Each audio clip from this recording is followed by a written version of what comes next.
د طالبانو د اوبو مدیریت پالیسۍ ایرانیان په چغو کړي، وایي افغان مهاجرین اشرار او ترهګر دي، باید وشړل شي.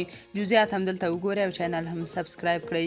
ایران وایي که د افغانستان بخش آباد بند بشپړ شي نو سیستان به د اوسېدو ځای نه وي. د ایران د پارلمان د عدلیې او قضایي کمیسیون مشر خبرداری ورکړه چې په افغانستان کې د بخش آباد بند په بشپړېدو سره به د هامون د څپو چاپیریالي پایلې په یو انساني ناورین بدلې شي. محمد سرګزي وویل په هامون صبوري کې د اوبو کمښت به د سیستان او بلوچستان د هوا کیفیت له منځه یوسي او دغه سیمه به د اوسېدو وړ نه وي.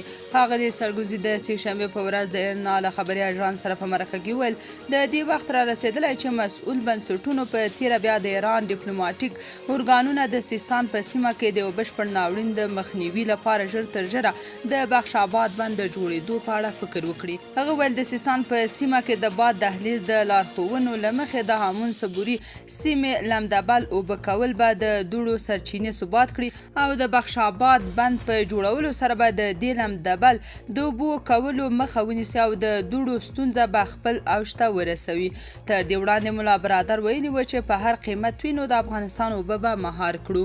بلخوا د ایران د پارلمان استازي سارا فلاحي په دغه هیواد کې پر افغان کډوالو سخته نیوکه وکړه او دوی اشرار او ترهګر وبلل.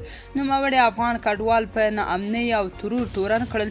هغې له ایراني چارواکو غوښتل چې دغه هیواد ته د کډوالو د ورتګ مخه ونیسي او اجازه ورنه کړي چې ایران د ترهګرو او اشرارو په جنت بدل شي.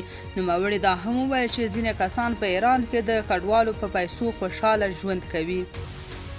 تاسو په دې اړه څه نظر لرئ؟ کومنټ کې شریک او چینل هم سبسکرایب کړئ.